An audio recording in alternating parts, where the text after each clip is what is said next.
Bom dia a todos. Meu nome é Antônio Neves Carvalho de Castro.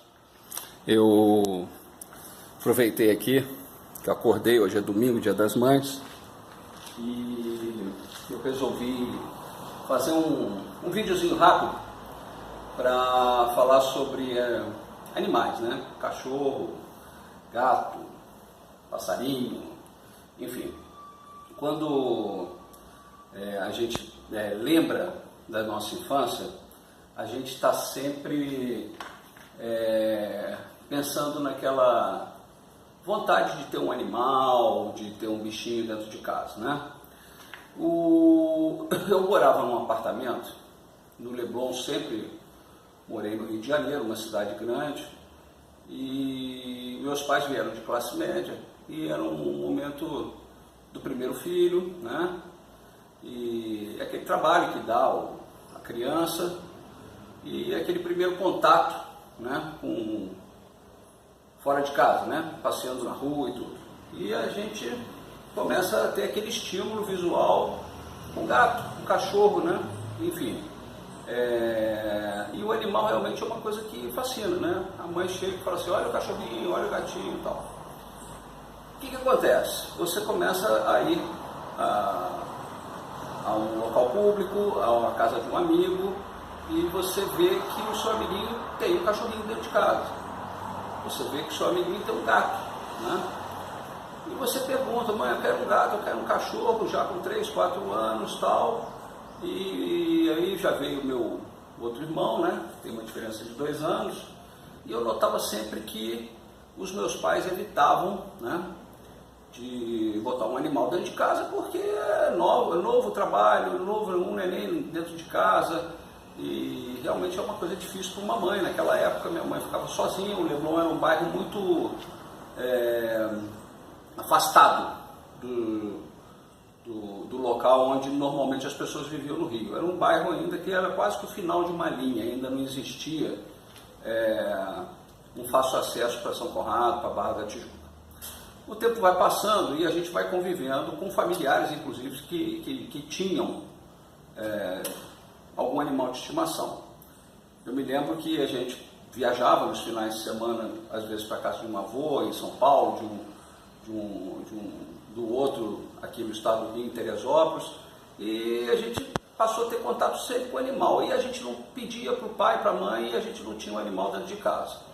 Eu me lembro em Teresópolis que quando a gente chegava na casa, tinha um cãozinho sem raça definida, né, popularmente chamado de vira-lata, chamado Pelúcio.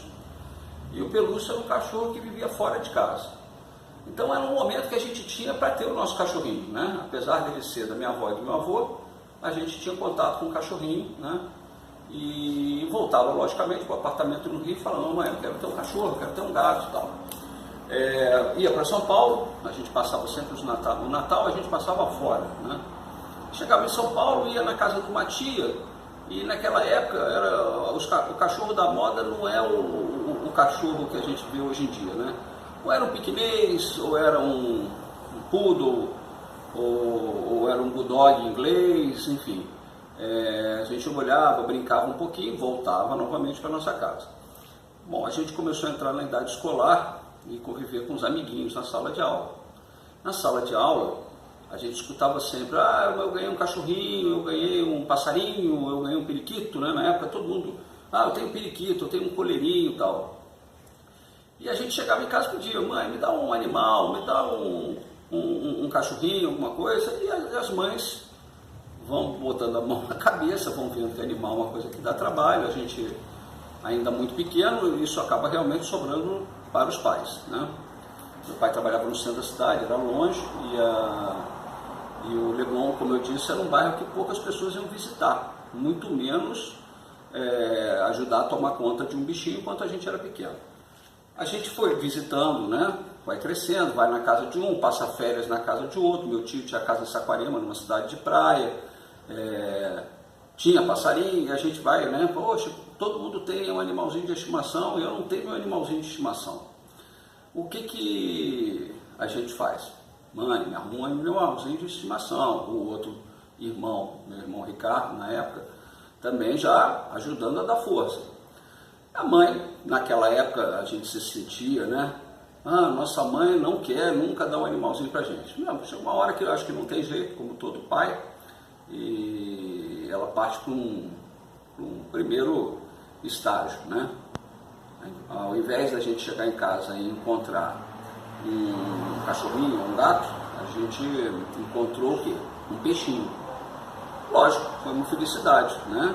Um peixinho, depois um peixinho não era suficiente, a gente comprou um aquáriozinho redondo, do aquáriozinho redondo 2 peixes, depois um aquário retangular, 4 peixes, os peixes nascendo dentro de casa, o aquário lotando, os peixes morreram.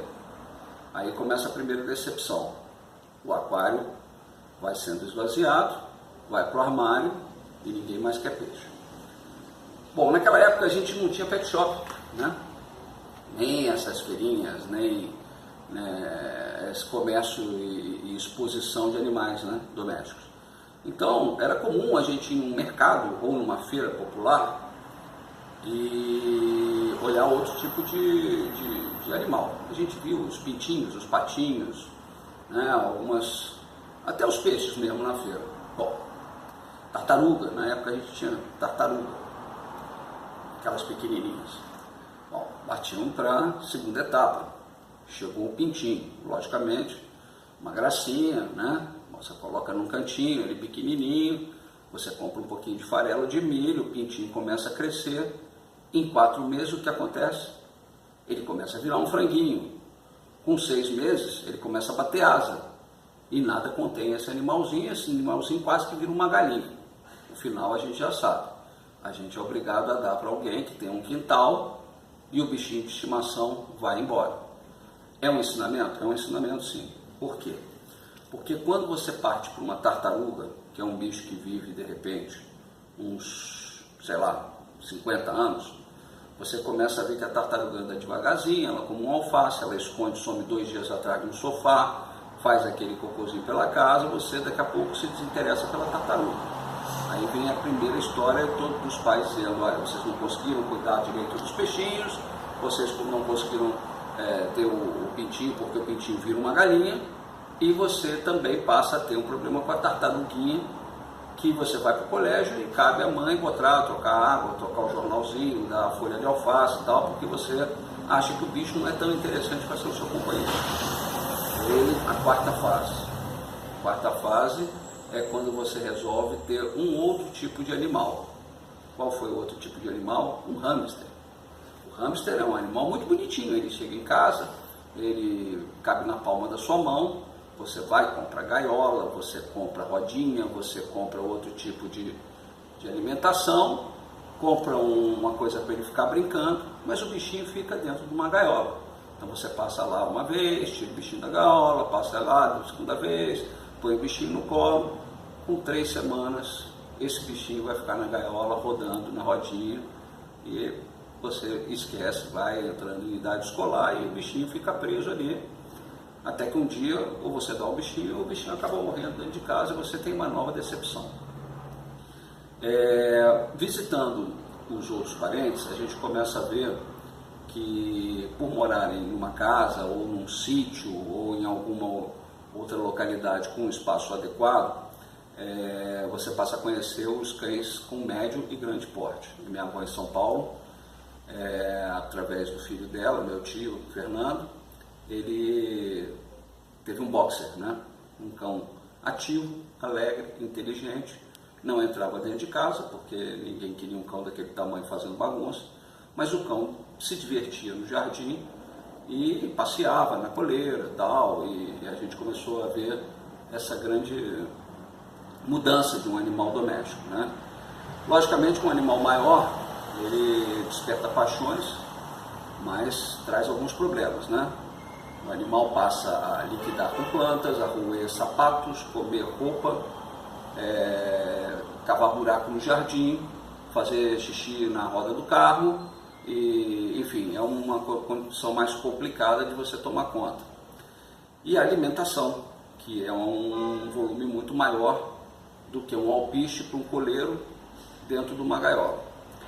A gente pensa bem, pede à mãe logicamente enxergando tudo aquilo e com a experiência que tem, decide ficar mais firme na posição de não ter um animal dentro de um apartamento de 2 quartos.